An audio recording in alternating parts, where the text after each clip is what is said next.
remember when, we started working together, you obviously had some really big, ambitious goals, audacious goals, I should say.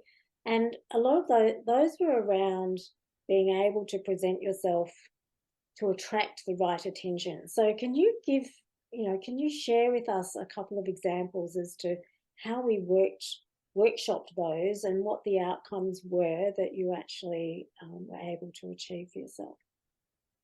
Yeah, I think this is could be quite interesting for a few people because what a dress code says, if you haven't been to a type of event before, can be a challenge to navigate sometimes. So I've been going to a lot of events with other CEOs and other executives internationally that take you out of an office context, and that can be a real, for me anyway, it was quite a challenge to think through what was needed in those scenarios. And then, of course, I was fortunate to have your help, Julie, to navigate those. So one of those was around, I visited Necker Island as part of the CEO magazine leadership gathering earlier in the year. So that's Sir Richard Branson's private island in the Bahamas. And we've brought together some fantastic leaders there and speakers. And of course, Sir Richard himself spending those days with us. And so if you think about it, you're going, okay, well, I've got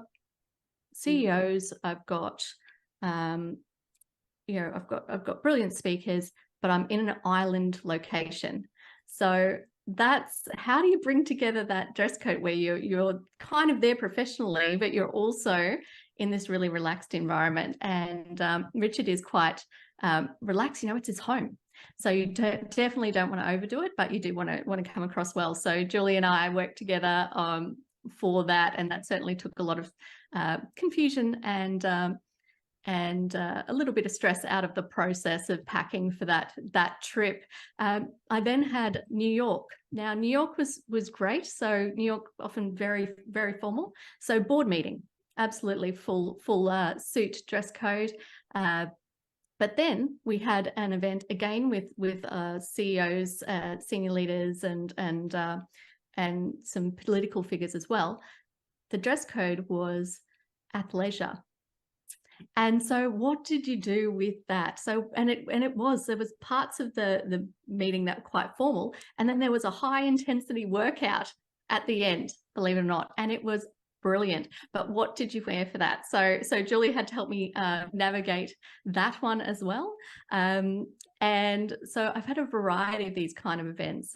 Also, I'm a big fan of Formula One racing. That's my favorite sport. And I was fortunate enough early in the year to be in Melbourne for the opening of the Formula One at Government House. And so it's a formal-ish kind of event. And again, navigating that dress code and going, okay, well, how formal do we go? What's required here? And I wore a beautiful dress by a designer that we both admire, Lisa Barron. And that dress actually connected me with a whole bunch of people.